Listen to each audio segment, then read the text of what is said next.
Buenos días, mis hermanos, Dios me los bendiga. Que sea un día de bendición, de enseñanza. Vamos a orar para empezar este servicio. Amado Dios y Padre nuestro, Padre de la gloria, te damos gracias, Señor, por este tiempo que tú nos has regalado, amado Dios. Que seas tú, Señor, a través del Espíritu Santo, hablando a través de mí, Señor. Que esta palabra de hoy, Señor, sea rema para cada uno de nosotros, Señor, en nuestra vida, en nuestro diario vivir, Señor, en el nombre de Jesús te lo pedimos. Amén. Amén. Vamos con Santiago, capítulo 2. Seguimos en el estudio de Santiago, ¿verdad? Y dice que en nuestra marcha, como ya vimos el capítulo 1 de Santiago, en nuestra marcha de la epístola de Santiago, podemos ver que Dios prueba la fe por diferentes métodos. Hemos visto que Él pone a prueba la fe mediante dificultades, pruebas o adversidades, pero nunca lo hace con el mal. También hemos visto que Dios prueba la fe por la palabra. Dios prueba la fe por acciones y actitudes que tenemos con respecto a otras personas que nos rodean y entre las cuales adoramos a Dios en la iglesia. Hermanos, si crees que puedes evitar las pruebas, debes aprender que estas son inevitables. Tus pruebas no son iguales a las de otra persona. Dios tiene el control de todo, incluso de las pruebas. No es una equivocación, no es una mala racha, no es una mala suerte. Dios quiere probarte, porque seguramente tiene planes mejores para ti. Y no hay en la Biblia una sola historia de aquellos hombres y mujeres, y mira que todos fueron probados, que su prueba lo haya dejado en peor situación de la que tenía. Todo lo contrario, tras la prueba, ningún hombre se vio en situación desfavorable. Siempre, pero siempre fue una situación mejor.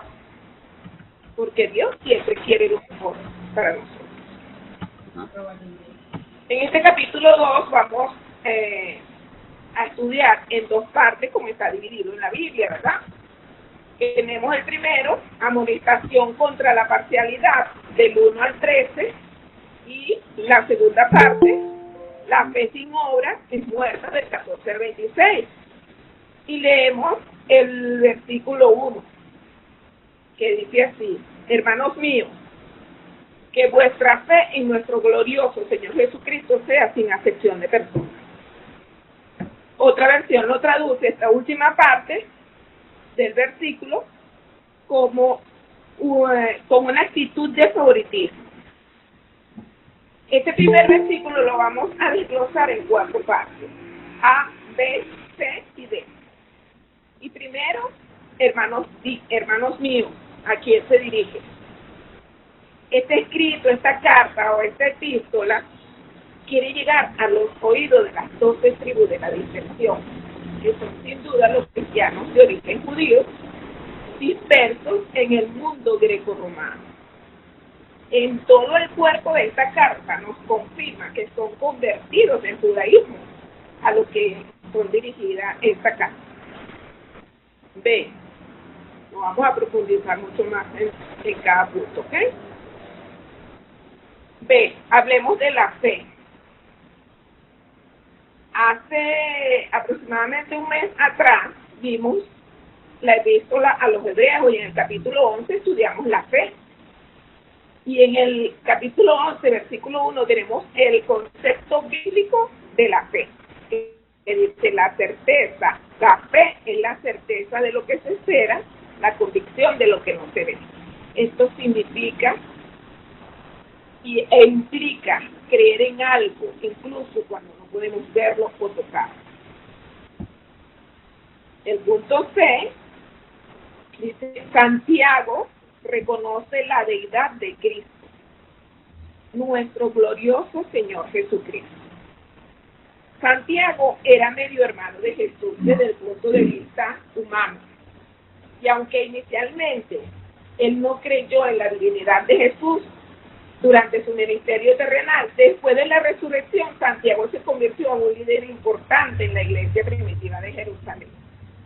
Santiago lo mencionó aquí con su nombre completo, nuestro Señor Jesucristo, y lo llamó glorioso Señor Jesucristo. Esta es una afirmación de la deidad, y no conocemos a otra persona que estuviera en una posición mejor para determinar la deidad de Jesucristo que el hermano más joven del Señor Jesús, que se crió con él al mismo tiempo, que vivieron juntos en la misma casa, que tenían en común la madre, María. Santiago estaba en una posición privilegiada para hablar de la deidad de Cristo. Por lo tanto, estamos de acuerdo con Santiago. Él es el glorioso Señor Jesucristo, el Señor de gloria. Y el punto D, con una actitud de favoritismo. Dice, no tengáis vuestra fe en nuestro glorioso Señor Jesucristo con una actitud de favoritismo. Lo que Santiago estaba diciendo aquí era que no se debía profesar una fe y al mismo tiempo ser un creído espiritual que presume ser superior a los demás. Todos los creyentes somos hermanos en el cuerpo de Cristo, sea cual sea la congregación o denominación a la que pertenezcan. Santiago se estaba dirigiendo a la comunidad total de creyentes. Hay una hermandad dentro del cuerpo de creyentes y el Señor Jesucristo es el común denominador. En el Antiguo Testamento le enseñaban a los israelitas que no evaluaran a las personas como ricos o como pobres. Dios en el sistema mosaico advirtió en Levíticos 19:15: no cometerás injusticia en los juicios, ni favoreciendo al pobre, ni complaciendo al grande. Con justicia juzgarás a tu prójimo.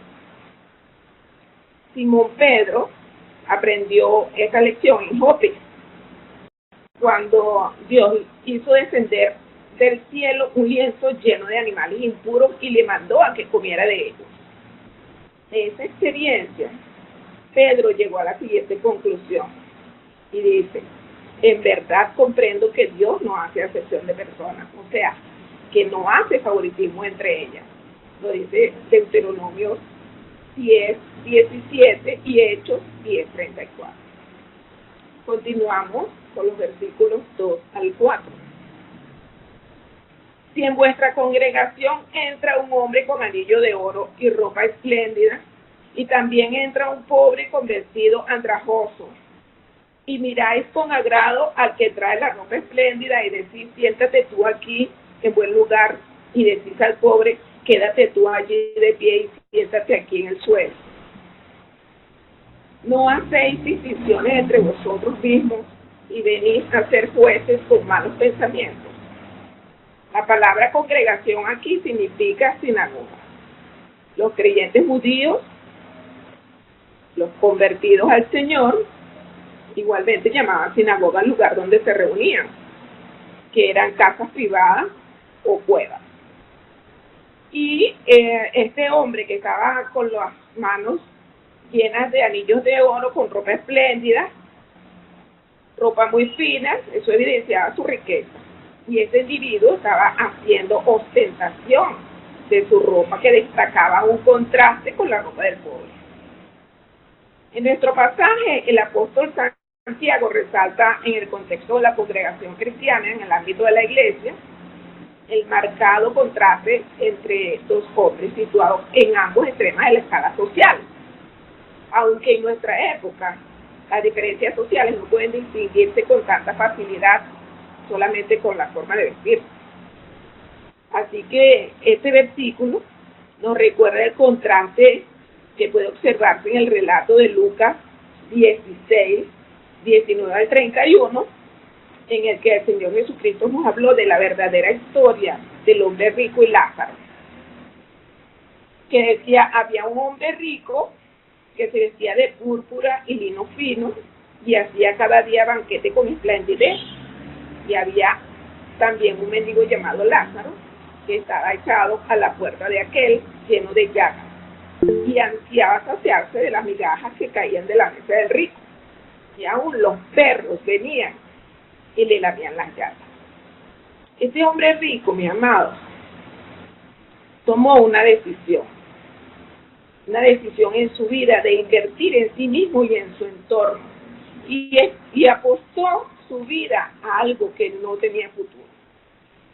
Y es irónico como en el más allá, este hombre rico exige algo que nunca supo dar en vida: misericordia, compasión y justicia. Él quería que mandaran a Lázaro a visitar a sus hermanos para que no cayeran en lugar de sufrimiento como cayó él. El hombre rico creyó en su propia justicia, él cavó su propia perdición y se dejó llevar por su propio Dios. Pablo dice en 1 Timoteo 6, versículo 10 y 17 al 19. Lo lee el hermano Marcos.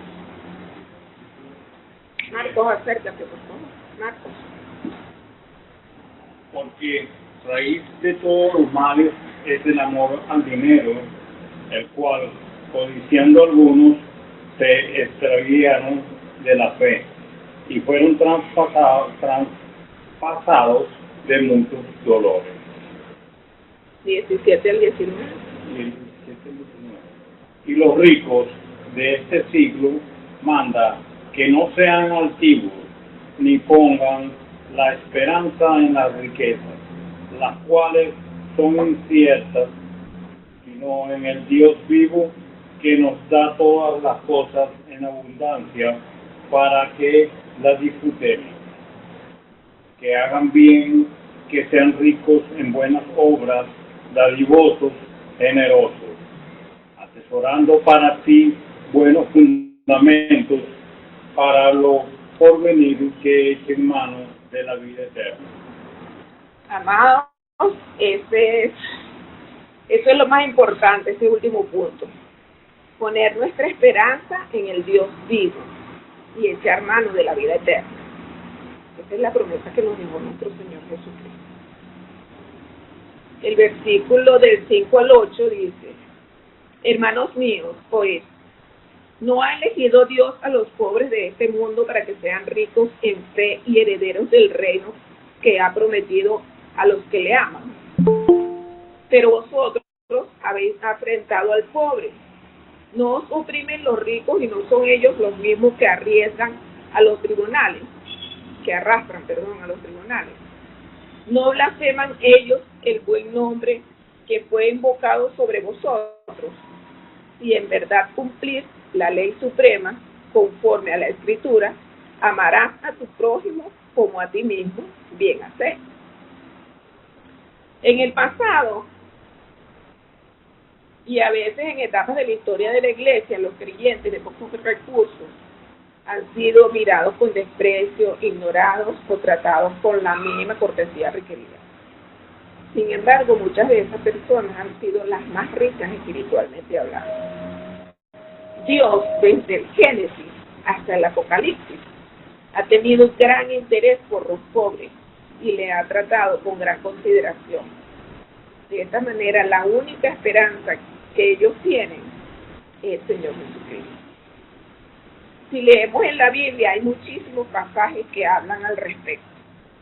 Pero vamos a leer Job 5:15, Job 36:15 y Salmo 9:18.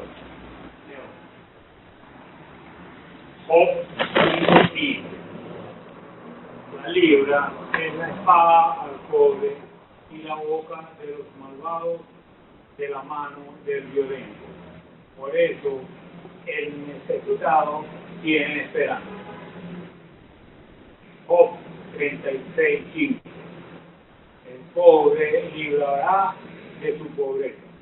En la aflicción despertará su oído. Salmo 9:18. El menesteroso no para siempre será olvidado, ni la esperanza de los pobres perecerá perpetuamente. Así que los pobres son importantes para Dios. Es decir, que no son menospreciados. Los ricos algún día tendrán que responder por las injusticias que han cometido con los desamparados. El apóstol le estaba diciendo que si alguien quería agradar a Dios, obedecerle y cumplir con su responsabilidad, entonces puso aquella suprema ley que está en Gálatas 5:14, porque toda la ley en una sola palabra se cumple: amarás a tu prójimo como a ti mismo. Y en definitiva, era el resumen de toda la ley de Moisés, que tenía que ver con las relaciones personales, con el sermón del monte, con todo aquello que Cristo nos dejó y nos enseñó, y para lo que fuimos creados. Dice la palabra en Efesios 2:10, porque somos hechuras suyas, creados en Cristo Jesús para buenas obras, las cuales Dios preparó de antemano para que anduviésemos en ellas. Por lo tanto, continúa Pablo en Gálatas 5:9-10, no nos cansemos pues de hacer el bien, hagamos bien a todos, y mayormente a los de la familia de la fe. Santiago 2, del 9 al 13. Esta es la última parte de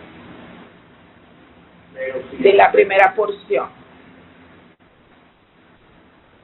Pero si hacéis acepción de persona, cometéis pecado y quedáis convictos por la ley como transgresores. Porque cualquiera que guarda toda la ley, pero ofenda en un punto, se hace culpable de todo. Pues el que dijo no cometerás adulterio, también ha dicho no matarás. Ahora bien, si no cometes adulterio pero matas, ya te has hecho transgresor de la ley. Así hablar y así hacer, como los que habéis de ser juzgados por la ley de la libertad. Porque juicio sin misericordia se hará con aquel que haga misericordia, y la misericordia triunfa sobre el juicio.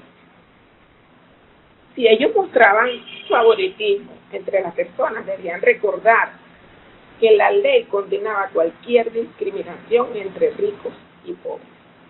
Algunos podrían alegar que no habían cometido pecados condenados por la ley, pero aquí Santiago quiso decir que si uno había quebrantado un mandamiento, los había quebrantado todos. El apóstol estaba diciendo que uno era culpable de quebrantar los mandamientos, no importando cuál de ellos había quebrantado. No olvidemos, amados, que todos nosotros estamos ante Dios como personas que de una manera u otra hemos quebrantado la ley. O sea que al quebrantar una ley específica, uno se convertía en un transgresor, en alguien que había violado toda la ley. La ley de la libertad es la ley de Cristo. El Señor Jesús dijo en Juan 14:15, si me amáis, guardad mis mandamientos. ¿Y cuál fue su mandamiento? Lo leemos también en Juan 15:12, que dice, este es mi mandamiento, que os améis unos a otros, como yo os he amado. Así que, mis amados, conocemos el mandamiento no matarás. Y hay muchas maneras de matar, de negar la vida del otro. Todos entendemos que matar implica una actividad que acarrea violencia. Pero olvidamos que hay otras maneras de matar, aún sin recurrir a la violencia. Y una de estas maneras es la insensibilidad y la indiferencia ante las necesidades que están literalmente ante nuestras puertas.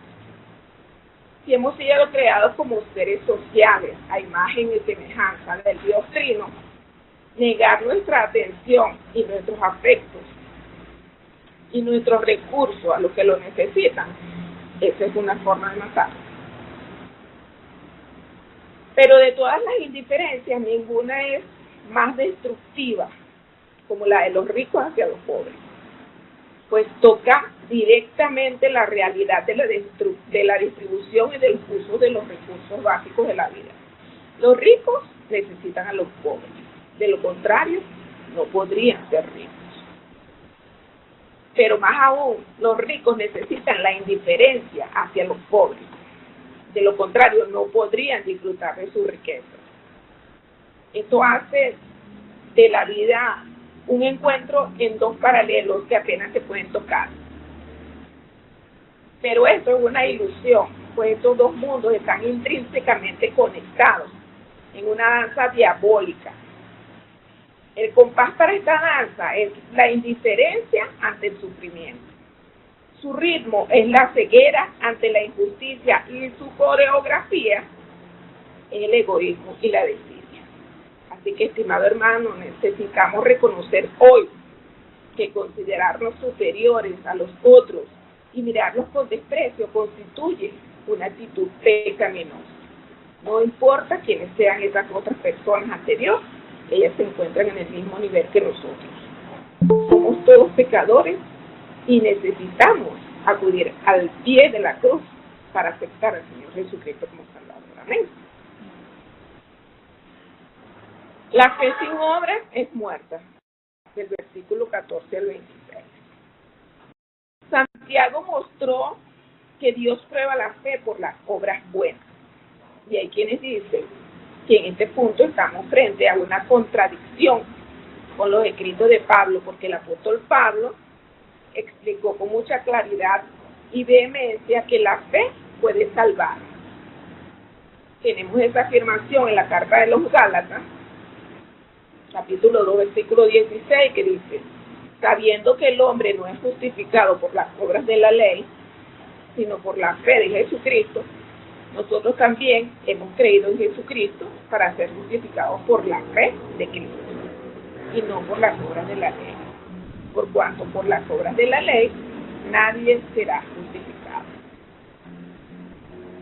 Esta sección, la fe sin obras es muerta, la vamos a distribuir en tres partes. Uno, la interpretación de la fe, que está en el versículo 14. Dos, la identificación de la fe, que está en los versículos 15 al 20. Y tres, la ilustración de la fe, de los versículos 21 al 26. Leemos el 14. Hermanos míos, ¿de qué aprovechará si alguno dice que tiene fe y no tiene obras? ¿Podrá la fe salvarlo? Cuando entendemos la definición de la fe como la usaron Pablo y Santiago en el contexto de sus escritos, podemos ver que ellos estuvieron perfectamente de acuerdo y que estaban considerando el mismo tema desde diferentes puntos de vista. Pablo dijo que un individuo no es salvo por las obras o acciones de la ley. En Romanos 3:28 dice: concluimos pues que el hombre es justificado por la fe sin las obras de la ley. En aquellos días había quienes estaban diciendo que uno tenía que realizar las obras de la ley, las obras de Moisés, para ser salvo. Y Pablo respondió a esta afirmación diciendo que las obras de la ley no salvarían a nadie, porque solo la fe en Cristo podía salvar a una persona. Así que tanto Pablo como Santiago estaban defendiendo la ciudadanía de la fe. Y para entender esta verdad necesitamos entender el uso de la terminología que ellos estaban usando. Pablo dijo que la fe salvífica, la fe que salvaba, la fe que era real y genuina, transformaría la vida de una persona. Y en Filipenses 3:7, Pablo dice: pero cuántas cosas eran para mí ganancia, las he estimado como pérdida por amor de Cristo. Cuando él vino a Cristo, mis amados, su vida fue una verdadera revolución. Ustedes todos conocemos la vida de Pablo. Si hay alguien nuevo en este chat, bueno, tenemos que ir a leer Hechos 9, capítulo 9. Seguimos con el versículo 14, que no he terminado con él. Dice que Santiago no estaba hablando de las obras de la ley, él simplemente dijo que la fe salvaba a la persona. y esa fe producirá obras de fe, obras como las que se hicieron en los hospitales, en las plazas, en este último aniversario del Nuevo Pacto. Esas son las obras de fe.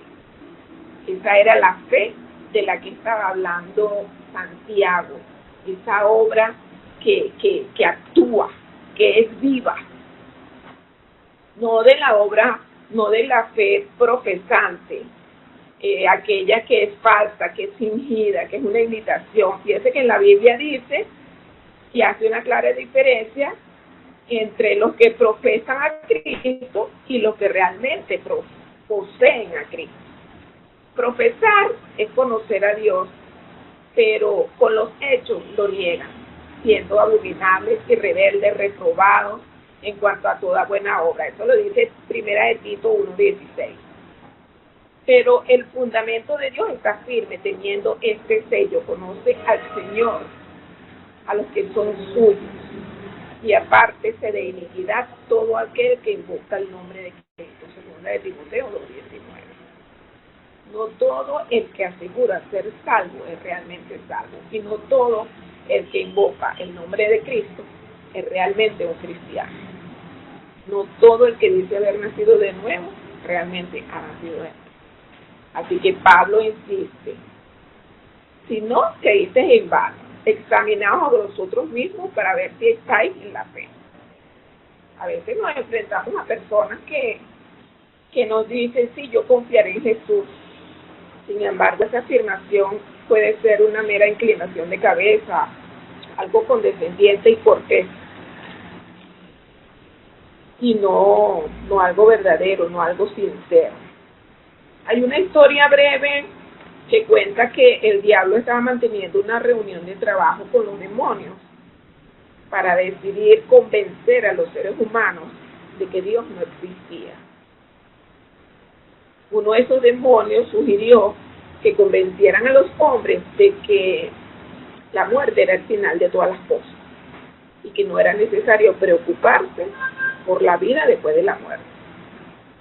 Finalmente, un demonio más inteligente sugirió que debían decirle a todas las personas que había un Dios, que había un Jesucristo y que se podía creer en Él y que Él salvaba. Pero uno podría salirse con la suya simplemente profesando una fe y después continuar viviendo en pecado como lo hacían antes. Y ellos decidieron utilizar esta táctica. Y esa es la estrategia que el diablo usa aún en la actualidad. Las personas creen que están engañando a Dios, pero no es posible. Creer y tener fe genera un cambio en tu vida, una transformación ineludible y palpable. Así que Pablo y Santiago estaban en perfecta armonía, el uno con el otro en su enseñanza. Cuando Pablo hablaba de obras, se refería a las obras de la ley, y Santiago se estaba refiriendo a las obras de la fe. En Romanos 3:20, Pablo continúa diciendo: porque por las obras de la ley ningún ser humano será justificado delante de él, ya que por medio de la ley es el conocimiento del pecado. En efecto, le estaba diciendo: sí, la ley es un espejo que le revela a usted que es un pecador, pero no lo puede salvar. Las obras de la ley no pueden salvarle en absoluto. Y Santiago también dijo que usted debía tener algo más. Santiago escribió en el versículo 10 de este mismo capítulo: porque cualquiera que guarde toda la ley, pero ofenda en un punto, se hace culpable de todo. La única solución a este dilema, mis amados, es la redención que se encuentra en Cristo Jesús. Y tanto Santiago como Pablo enfatizaron esa verdad. En Gálatas 2:16, Pablo dejó claro que los hombres no son salvos por la ley. Pero más adelante, en esa misma epístola, nos escribió: no nos cansemos pues de hacer el bien, en Gálatas 6:9, ¿verdad? Así que, amados, hay mucho de este hacer que va junto con el creer. Así que en esta sección, cuando Santiago habló de obras, se estaba refiriendo a las obras de la fe. Pablo también lo escribió en Gálatas 5:6, donde dijo: en Cristo Jesús de nada vale estar o no circuncidado. Lo que vale es la fe que actúa mediante el amor. Así que ambos apóstoles enseñaron que la fe debía ser una fe que obra, una fe que actúa, una fe viva. Como dijo Juan Calvino, la fe sola salva, pero la fe que salva no está sola. Y en Efesios lo confirma Pablo. Este mensaje de Santiago está intrínsecamente relacionado con todo lo que escribió Pablo al respecto. En Efesios 2, 8 al 9 dice: porque por gracia sois salvos por medio de la fe, y esto no de vosotros, pues es don de Dios, no por obras, para que nadie se gloríe. La fe que salva está viva. La fe que se profesa, nada más, está muerta. Si usted es un hijo de Dios, estimado hermano, no puede hacer solamente lo que usted quiera, usted va a hacer lo que Él quiera. Romanos 8, 7 y 9 dice: la mentalidad pecaminosa es enemiga de Dios, pues no se somete a la ley de Dios, no es capaz de hacerlo. Sin embargo, vosotros no vivís según la naturaleza pecaminosa, sino según el Espíritu, y es que el Espíritu de Dios vive en vosotros. Pablo dijo que los cristianos, al ser avivados por el Espíritu de Dios, pueden producir el fruto del Espíritu en sus vidas en Gálatas 5, 22 y 23. Si no es así, entonces hay algo que está funcionando mal. Un cristiano no puede actuar como a él le plazca, sino como al Señor Jesucristo le agrada. Así que cuando entendemos lo que Pablo y Santiago usaron las palabras fe y obra, podríamos comprobar que estuvieron totalmente de acuerdo en su enseñanza. Vamos con el segundo punto, la identificación de la fe, de los versículos 15 al 20. Y continuamos. La fe que salva puede ser reconocida e identificada por ciertas señales. Hay una identificación de la fe genuina. En Santiago nos dejó esa ilustración en los versículos 15 y 16, que leemos a continuación. Si un hermano o una hermana están desnudos y tienen necesidad de mantenimiento de cada día, y alguno de vosotros les dice: id en paz, calentados y saciados, pero no les dais las cosas que son necesarias para el cuerpo, ¿de qué aprovechan?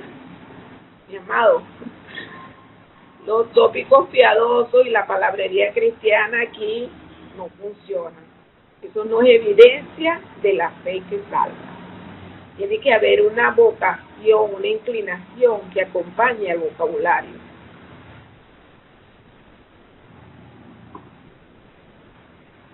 Uno puede parecer muy piadoso si le dice a un individuo que va a orar por él, porque sabe que Dios le va a proveer lo que necesite, pero mi hermano, el Señor lo colocó a usted allí para que provea a ese hermano que necesita, porque la fe que salva produce algo,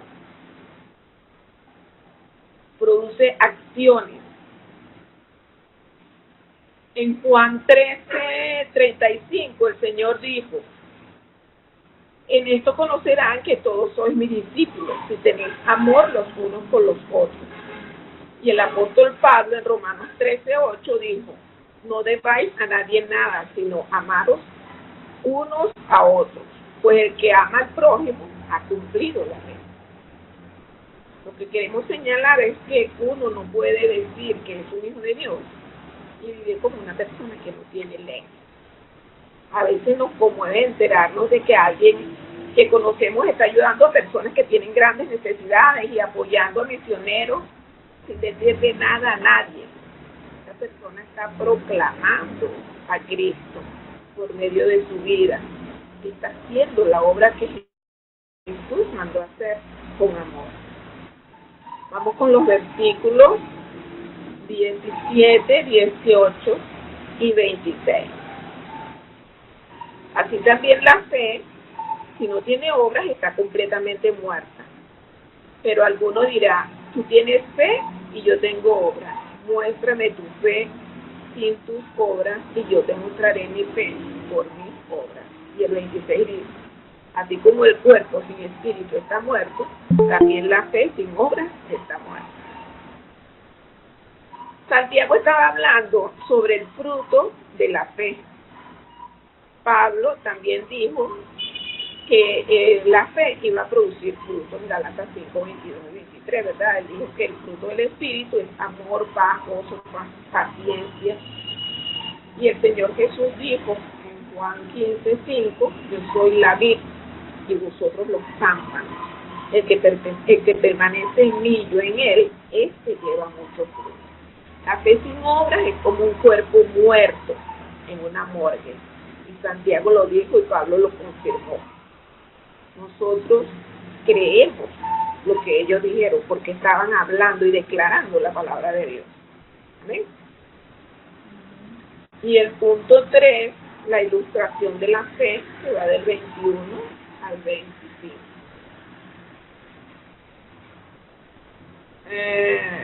Vamos a leer del 21 al 24 ahora. No fue justificada por las obras Abraham, nuestro padre, cuando ofreció a su hijo Isaac sobre el altar. ¿No ves que la fe actuó juntamente con las obras y que la fe se perfeccionó por las obras? Y se cumplió la escritura que dice, Abraham creyó a Dios y le fue contado por justicia y fue llamado amigo de Dios. Vosotros veis pues que el hombre es justificado por las obras y no solamente por la fe. Pablo dijo en Romanos 4:3 que Abraham fue justificado por la fe. También lo vemos en Génesis 15:6 y 22, 1 al 14. Fue Abraham justificado por la fe cuando ofreció a su hijo Isaac. La cuestión es, ¿Abraham ofreció a su hijo Isaac? Y la respuesta es no lo hizo. ¿Y cuál fue la obra de fe de Abraham? ¿Cómo lo salvaron sus obras entonces?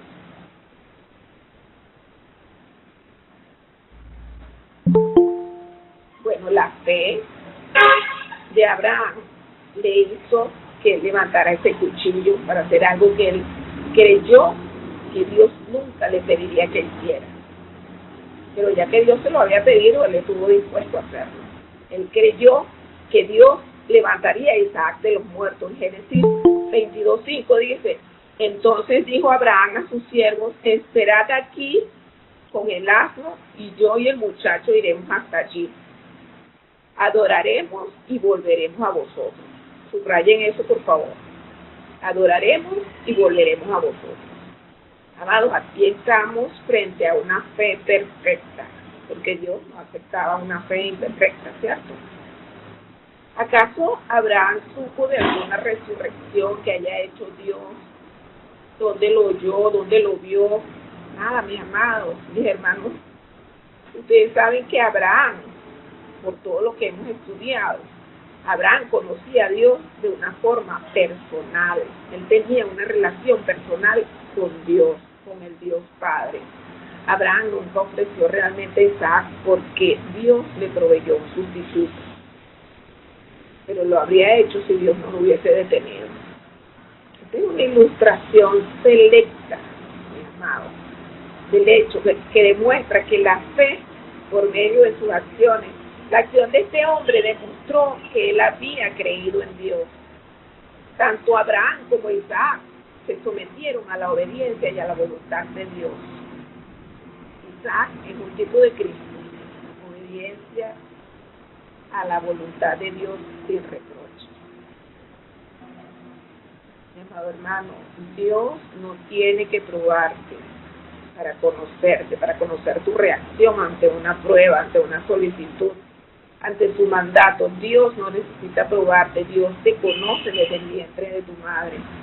Él no necesita probarte, la prueba es para ti, para que te des cuenta ¿A dónde eres capaz de creer en el Dios que te da la promesa? Allí está la fe de Abraham, en el Dios que le dio la promesa. Abraham no creyó en la promesa por sí misma, sino en el Dios que se la dio. En Génesis 22:5 le dije que subrayaran: adoraremos y volveremos a vosotros.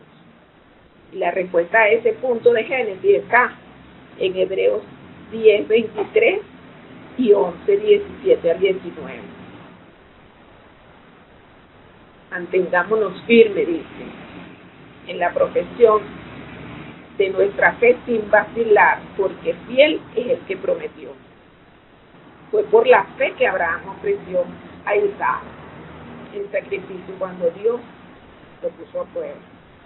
Abraham, quien había recibido las promesas de Dios, estuvo dispuesto a sacrificar a su hijo Isaac, aun cuando Dios le había dicho: en Isaac o mediante Isaac, el cual será, de allí procederá su descendencia.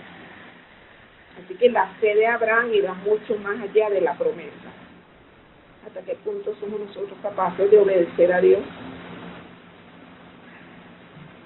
en una prueba que además redundará en nuestro beneficio, en nuestro crecimiento espiritual, en sabiduría?